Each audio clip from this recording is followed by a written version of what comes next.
trabaho mo? Sabi ng mama, ano po ako, tricycle driver ako, pero 2 weeks ago, tumigil na ako. Sabi, bakit? Anong ginawa? Anong nangyari? Eh kasi po, yung pagbiyahe ko, pag after boundary, yung kinikita ko pang gasolina lang. Napakamahal ng gasolina, yung kinikita ko parang napupunta na lang sa gasoline station. Are you following? Yes. Kaya tumigil siya 2 weeks ago. Totoo po ba yun? Yes. Nangyari po ba yun? Yes. Naramdaman po ba yun? Yes. Wonderful. Now sabi ng host sa kanya, si Jong Hilario, sabi sa kanya, kung manalo ka dito sa game show na to, okay, kung mananalo ka dito, 100,000 ang premyo. Anong gusto mong gawin sa 100,000? Sumagot po yung mama. Sabi niya, kung manalo ako boss ng 100,000, bibili ako ng tricycle.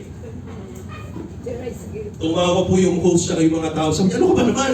Sabi mo, mahal ang gasolina. Ba't bibili ka pa rin ng tricycle? Akala ko walang kinikita sa pagpasada.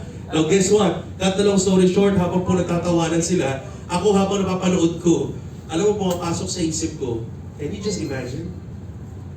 Ilang Pilipino, yung tulad ng mamang yun, masipag naman, magaling naman, totoo naman ang puso, tulungan ng pamilya, wala namang nakapakang iba.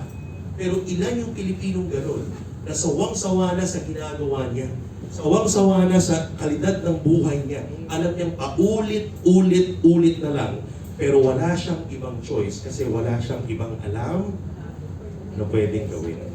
Ang tanong mga kaibigan, eto, sino po sa Mandaluyong at sa kwartong to ay naniniwala na may purpose and may reason pa tayo nakaupo sa kwartong to? Naniniwala na today, pwedeng may magbago. Nasa kamay. Thank you. Can you give a round of applause for yourself?